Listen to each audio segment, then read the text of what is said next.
Right, this is Stanley Common Post Office. I have a very clear memory of this.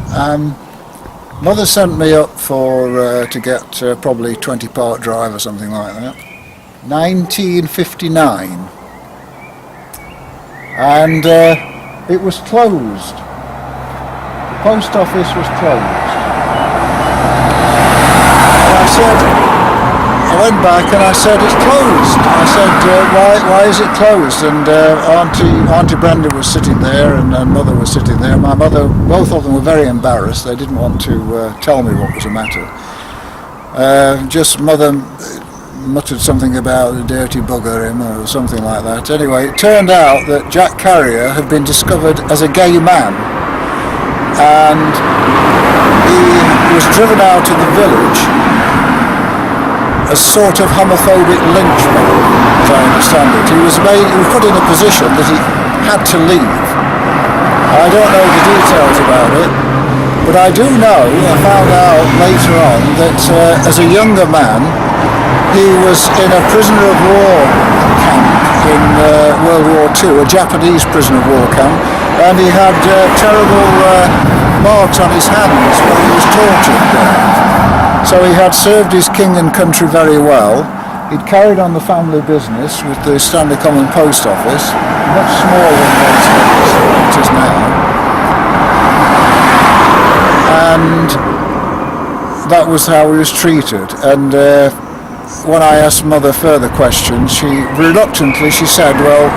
was a homosexual. She said, we don't want people like that in our village. And I often think that she was saying it in such a way to make it clear to me that she didn't approve of the way things were going with me. I was 14 then, no interest in girls at all, and I have told about how Mum and Dad were both ashamed of me and Hina. So this was a sort of continuation. Jack Carrier did crystallise things quite a lot. And I could never get much out of my relatives. One relative, a cousin called Brian, actually did tell me a little bit more. I said, is he alive? And he said he didn't live very long after he was driven out of the village. He died. And that's all I know. I couldn't find anything else out about Jack Carrier. I put letters in the paper. Even in the national press, in the big paper, the gaping paper, but nobody was able to say much about Jack Carrier. He seemed to be a person that had been treated very badly, and I feel very strongly about it.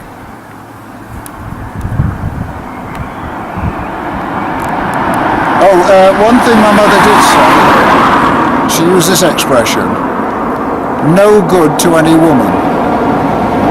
That was the way she was. He was no good to any woman. It was always the elephant in the room, my homosexuality. It was never discussed directly because it was such a terrible secret.